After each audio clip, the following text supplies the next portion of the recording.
5-6 video starting के तो बचे हुए हैं, उड़ाए तो पीछे गई है। क्लीन नहीं करते क्या? हाँ? क्लीन नहीं करते हैं? क्लीन करते हैं, कल भूल गए। एक वीडियो 4 GB का तो बनता है। अपलोड कर लेना चाहिए ना, अपलोड करके। मैं तो हटा देता हूँ, कल का नहीं किया था। चलो करेगा। बिजनेस स्टडी बुक लाओ।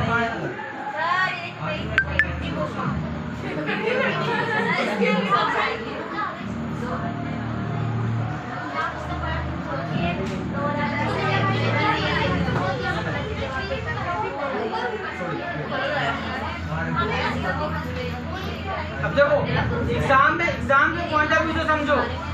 एग्जाम में ये कभी नहीं आएगा कि जिससे लिखा है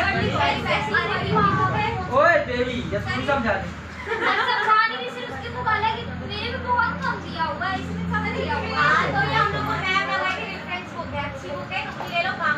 चलो मुद्दे पे आते हैं। जैसे आता है एग्जाम में ये नहीं आएगा ओए देवी हो पढ़ा ले, पढ़िए सर ना, जो मन में है वो निकल आया। हम तो अपने करेंगे, आप पढ़ाते रहिए, पढ़ते रहिए। ऑब्जेक्टिव ऑफ मैनेजमेंट में क्वेश्चन आएगा तो what are the objective of management, ऐसा आएगा।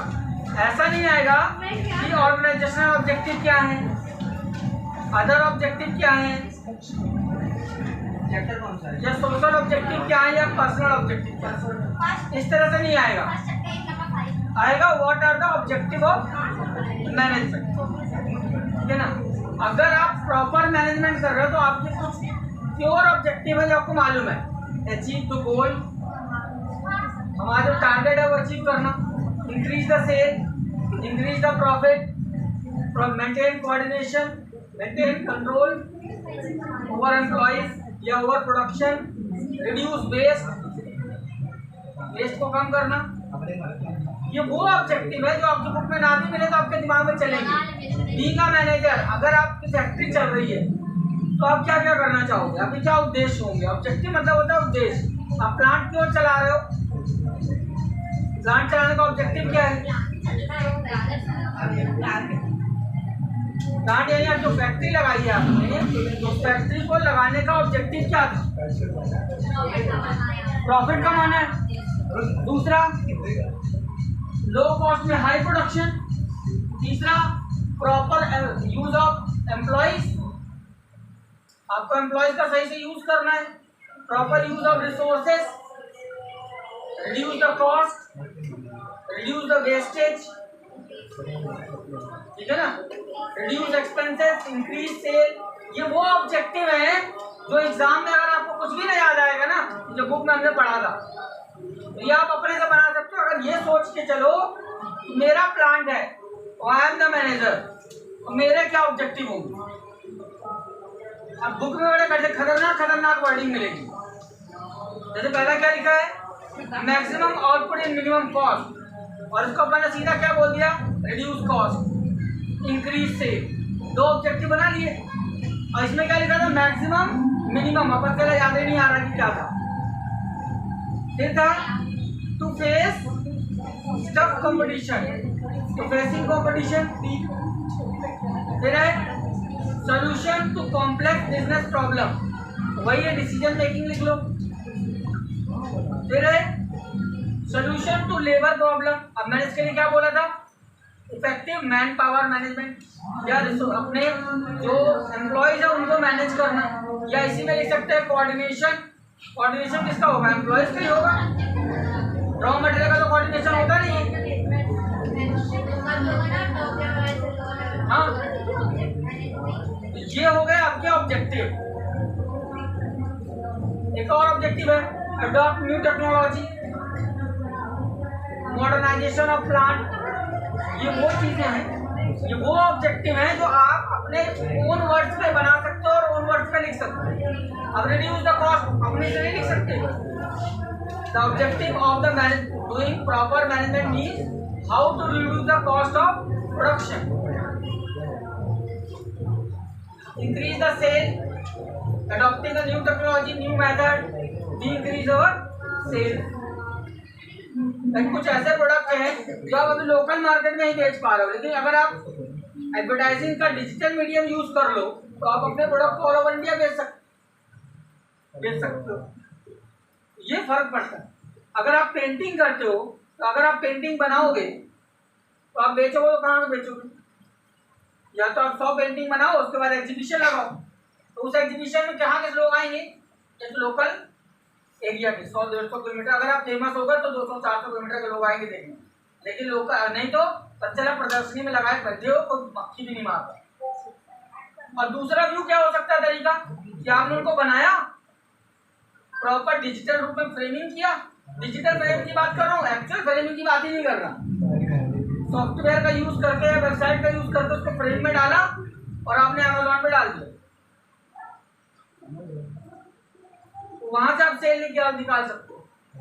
इसका एक एग्जांपल मैं इसलिए दे पा रहा हूँ कि जो सिस्टर है ये शालिनी, ये आज की डेट में 1.5 से 2 लाख रुपए खाली पेंटिंग से कमा ले रही है। पेंटिंग बना रही है, अमेज़न पे डाल दी। हाँ, तो आर्ट पे डिपेंड करता है ना कि आप किस चीज को कैसे यूज करते हैं। तो ये डिपेंड करता है कि आप अपने बिजनेस को किस तरह से एक्सपेंड करते हो। That is objective of management. उसी की जगह वो ये काम कर सकते थे कि बनाते गुड़गांव में है, एक हॉल लो, उसका रेंट भरो, एग्जीबिशन लगाओ, मार्केटिंग करो, तो गुड़गांव का ही आदमी आएगा। और वो भी कब आएगा? जब आपको जानता होगा, अदरवाइज वो अंदर आने वाला नहीं है। या तो आप उस लेवल के फेमस पेंटर हो या आपकी पब्लिसिटी हो, और या दूसरा मीडियम आपको अडॉप्ट करना पड़ेगा जहां से आपका सेल इंक्रीज। करेक्ट। आगे बढ़ते हैं। These are the objective.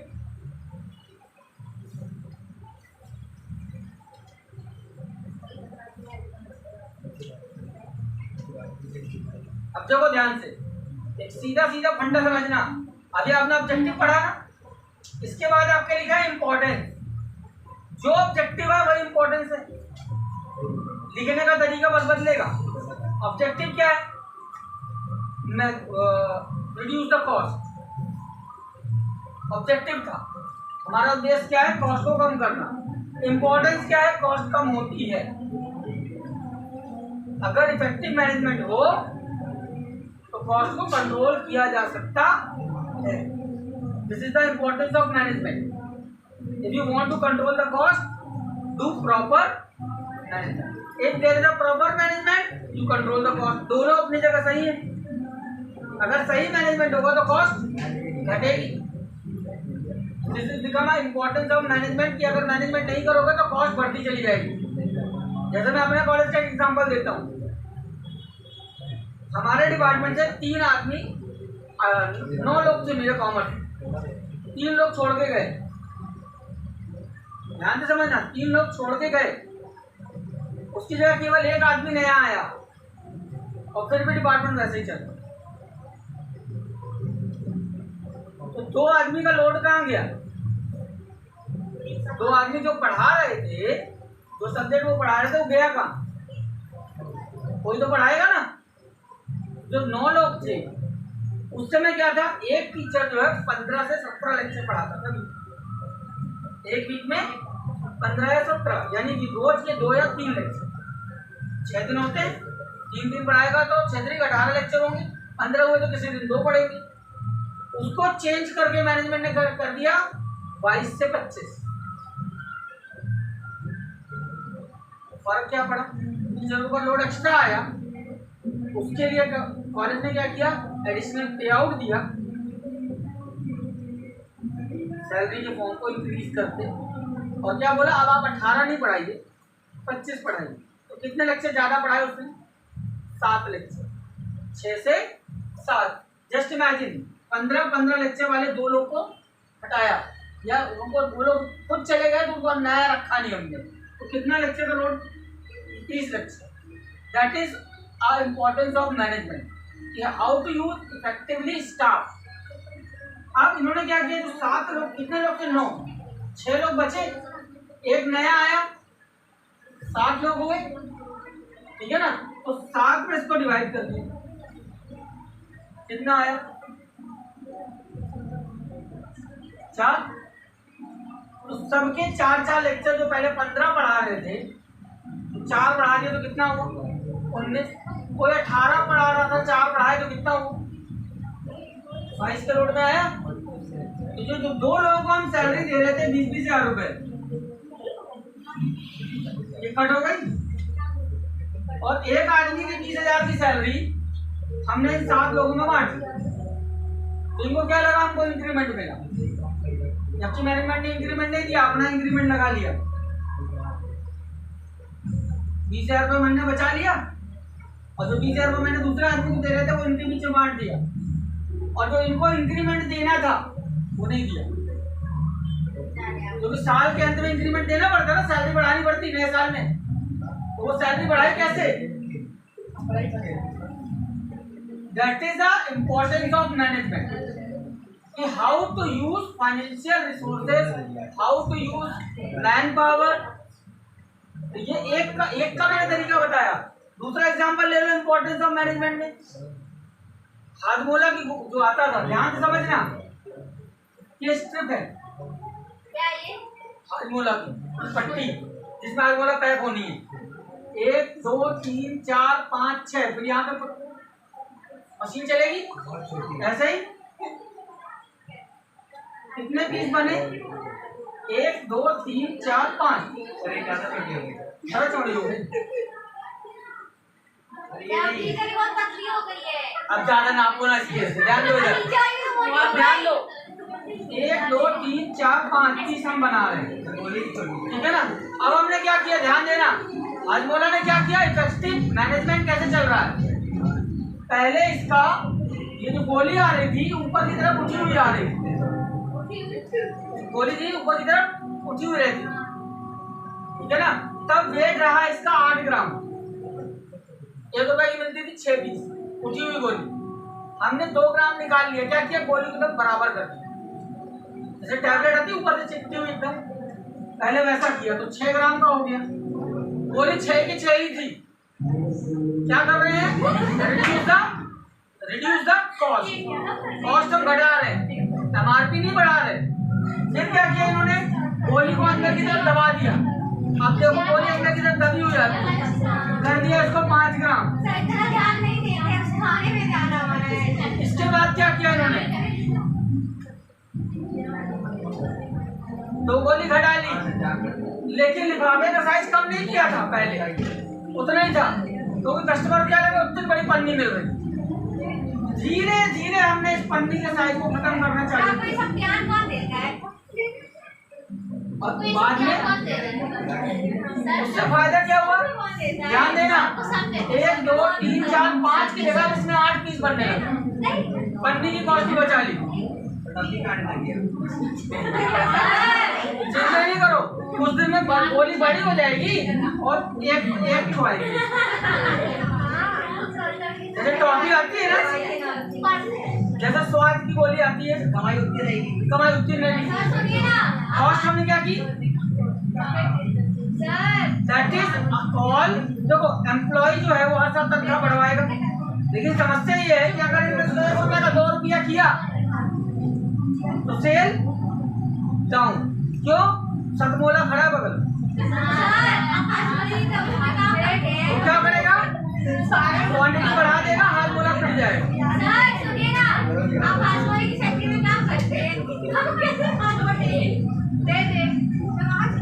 जब पढ़ाना होता है ना तो एग्जाम्पल ढूंढने एक और एग्जाम्पल ले लो, पार्ले जी कितने रुपए का आता है, 2 रुपया वाला, 2 रुपये का 2 रुपये में आता है, 5 का आता है ना। कितने पीस आते थे पहले, 16, हाँ जी 5 रुपए में। आज कितने आते हैं, मिलता 5 ही रुपए का है, आज 6 पीस है।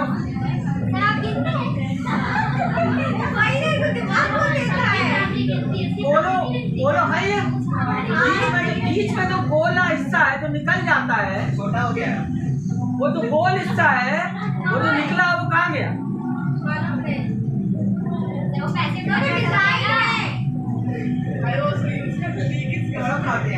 वो कहाँ जाता है मालूम है,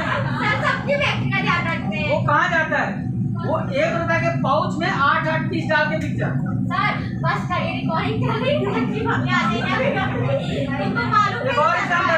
बिस्किट खाइए जिसके ऊपर चॉकलेट रहती है कैडबरी वाली, वो कहाँ से आती है, छोटी छोटी बनाने लगे ऐसा। ये चॉकलेट का रहता है हिसाब, बीच में गड्ढा से निकलती है नहीं ये। ये क्या है जो लाइंस बनी होती है? लाइंस बनी होती है, डायरी में देखेंगे। डेयरी मिल्क में बीच में जगह रहती है। तो ये पट्टी निकली, इस पट्टी के छोटे छोटे पीसेस बने और वो फिर बिस्किट वाली कंपनी को दे दिए गए और वहाँ वो डल गए। क्यों? उसका पीछे का रीजन, उसके पीछे का लॉजिक बता रहा हूँ, समझो। चाय बनाते हो, चाय बच गई, गरम करके दोबारा बनाओगे, टेस्ट बदल जाएगा कि नहीं बदल जाएगा? बदल जाता है, बदल जाता है। कभी पी के देखना, सुबह की चाय शाम को बना के पीना। ऐसे ही सेम पैटर्न पे एक बार ये पूरा मेल्ट होकर के फ्रीज हो गया और फिर उसके बाद उसको स्ट्रिप बाहर निकाली। अब जो बचा हुआ प्रोडक्ट निकल के आया ना, इसको दोबारा मेल्ट करके दोबारा इससे चॉकलेट बनाएंगे तो इस चॉकलेट में और दूसरी वाली चॉकलेट का टेस्ट चेंज होता है। और कंपनी वो रिस्क नहीं लेती क्योंकि ग्राहक सर पकड़ लेगा इस टॉफी का टेस्ट गड़बड़ है। तो ये जो निकला, this is not a waste. Recording चालू, सारी फैक्ट्री वाले कराने वाले हैं, हमें काम से पता चल रहा है। समझो बात। तो ये क्या है, आपने क्या किया, कॉस्ट को कम करने की कोशिश की। इंपॉर्टेंस ऑफ मैनेजमेंट क्या है? कॉस्ट को कंट्रोल करता है, वेस्ट को यूटिलाइज करता है या वेस्ट को रिड्यूस करता है, ठीक है, मैन पावर को यूज करता है। बात समझ में आ रही है? These are called importance of management. अब इसमें क्या क्या लिखिए, देखो, कंपटीशन को फेस करने में मैनेजमेंट रोल प्ले करता है। प्रॉपर डिसीजन लोगे तो कंपटीशन फाइट कर पाओगे। एक गलत डिसीजन और आप मार्केट से खत्म। एग्जांपल, कौन सी ऐसी कंपनी है जो मार्केट से खत्म हो गई? नोकिया। एक गलत डिसीजन क्या कि हम अपने आप को एंड्रॉइड में शिफ्ट नहीं करेंगे। पहले जो टेक्नोलॉजी चलती थी ना कीपैड वाली, उसमें जो सॉफ्टवेयर चलता था और जो एंड्रॉइड में सॉफ्टवेयर आया, एंड्रॉइड का फॉर्म, तो जियो ने क्या, उसने क्या बोल दिया, नोकिया ने, हम एंड्रॉइड को यूज नहीं करेंगे। और पब्लिक को क्या पसंद आया? Android smartphone. जब आप नहीं करोगे, जस्ट इमेजिन अगर पूरी दुनिया में 100 फोन होते थे, पूरी दुनिया में अगर 100 फोन है तो 98 नोकिया के थे, और आज 100 में से नहीं 1000 में से एक तो नहीं, मार्केट से खत्म, जस्ट बिकॉज ऑफ डिसीजन। एक रॉन्ग डिसीजन, कंपटीशन में आप मार्केट से बाहर हो। दिस इज फ्यूचर, मतलब मैनेजमेंट का ये इंपॉर्टेंट रोल है कि कंपटीशन कैसे फाइट करूं। अभी तो बड़ी बड़ी कंपनियों में क्या होता है, छोटे लेवल पे एम्प्लॉय चेंज नहीं किए जाते, बॉसेस चेंज किए जाते, क्योंकि वो जैसा डिसीजन लेंगे एम्प्लॉय तो वैसे ही काम करेगा ना। अगर किसी इंस्टीट्यूशन में चेंज करना है ना, तो टॉप पे चेंज करो, नीचे अपने आप सब बदल जाएगा। एक चीज बताओ, अब मैं पॉलिटिकल पॉइंट ऑफ व्यू पे बोलूं तो गवर्नमेंट तो पहले भी थी, गवर्नमेंट अभी भी है, लीडर बदला तो जस्ट इमेजिन पुलिस, देखो यूपी की बात करते हैं, पुलिस वही है, पहले भी जो पुलिस थी वही है ना। पहले दूसरे की गवर्नमेंट थी तो वहाँ क्राइम था, अब दूसरे की गवर्नमेंट है तो क्राइम कंट्रोल कैसे आ गया? पुलिस वाले तो वही है, क्या चेंज हुआ? टॉप पावर, तो नीचे वालों को अपने आप काम करना। तो मैनेजमेंट की ये इंपॉर्टेंस, जो टॉप में बैठा है अगर वो सही डिसीजन लेगा तो नीचे ऑटोमेटिकली सब कुछ सही हो जाए, ठीक है ना। और इसमें जो इम्पोर्टेंट पॉइंट है, लेबर प्रॉब्लम का मैंने बात ही कर ली कि हम लेबर को कैसे या मैन पावर को कैसे यूटिलाइज करेंगे। सोसाइटी का डेवलपमेंट करने में भी मैनेजमेंट अपना रोल प्ले करता है।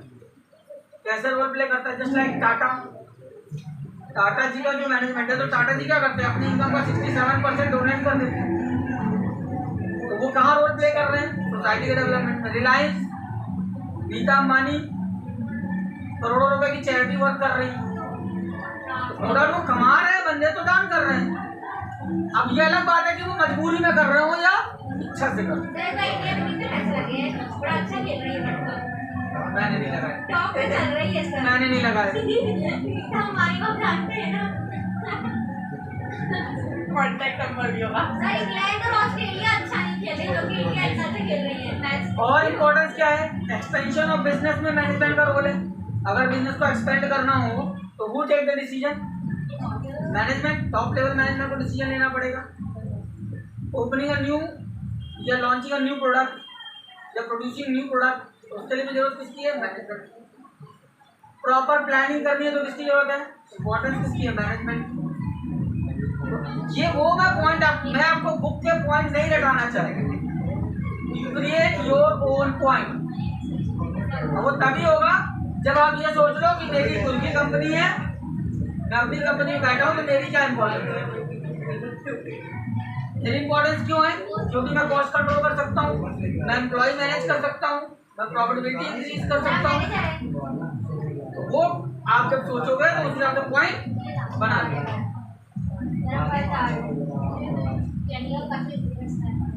ये वाला पॉइंट मैंने बता दिया था, why management is called science and art.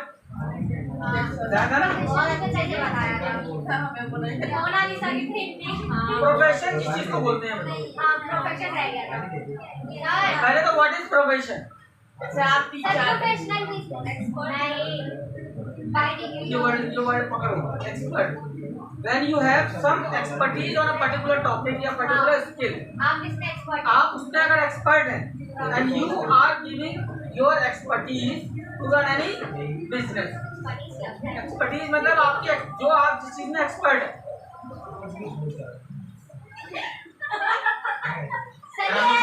ऐसे बोलती जैसे हिंदी मीडियम में पढ़ती हो। तुम जानती हो पढ़ी है ना, लगता है। जब आप किसी पर्टिकुलर फील्ड में एक्सपर्ट हैं और आप अपनी एक्सपर्टीज का यूज करके किसी को बेनिफिट दिलाते हैं या अपने बिजनेस की हाइट बढ़ाते हैं या बिजनेस को डेवलप करते हैं, तो that is known as profession. Just like doctor, doctor को क्यों प्रोफेशनल बोलते हैं या प्रोफेशन बोलते हैं, बिकॉज उसके पास किस बात का एक्सपर्टीज है, डॉक्टरी का। अगर आज सपना में किसी को ऑपरेशन कराना होता है, स्पेशली पेट का लेकर, पेट से रिलेटेड, ठीक है ना, तो वो ये पहली कोशिश उसकी होती है कि वेंकटेश अग्रवाल जो डॉक्टर सर्जन है,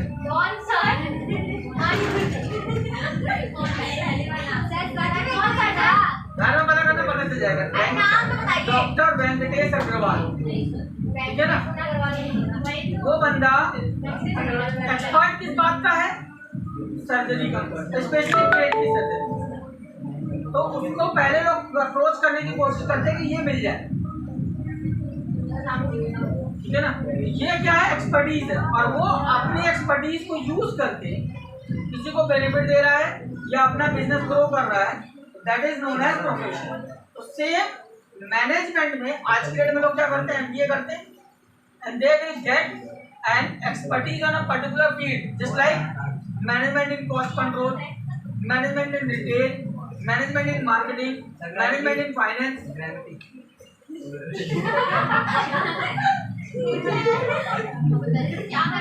तो क्या होता है,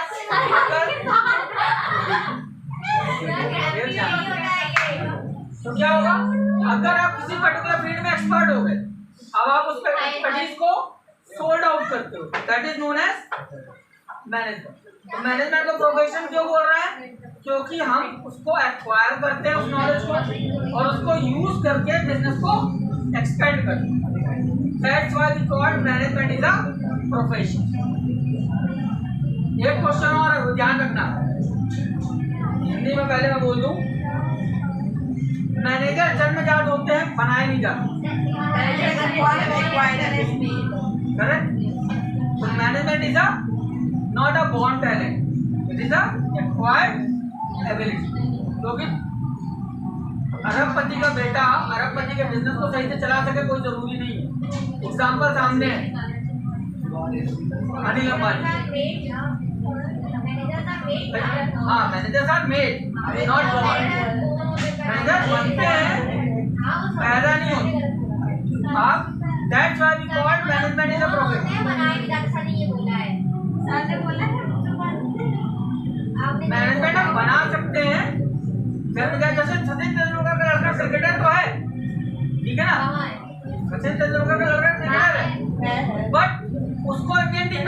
नहीं पा रही, वही ना, क्योंकि बकरी का अच्छा नहीं। क्योंकि आपके अंदर वो टैलेंट बन नहीं पा रहा। पैदाइशी गुण नहीं है कि आप क्रिकेटर हो गई। एग्जाम्पल अभिषेक बच्चन एक्टर बना तो दिया पर एक्टर बन नहीं पाए। शाहरुख खान का बेटा। हाँ, थाउजेंड ऑफ एग्जाम्पल की जो स्किल है वो बनाई जाती है ना कि पैदा होती है। ठीक है ना, with the help of training and experience and time. Training लेंगे, टाइम लगाएंगे, एक्सपीरियंस मिलेगा, धीरे धीरे वो स्किल ग्रो करेगी। ठीक, नॉलेज स्किल क्या है? किसी भी चीज का नॉलेज लोगे तो स्किल डेवलप होगी।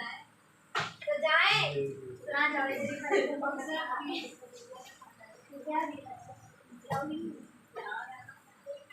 आप समझना कि ये भी पंगा होगा। वही बोलो वीडियो बाबा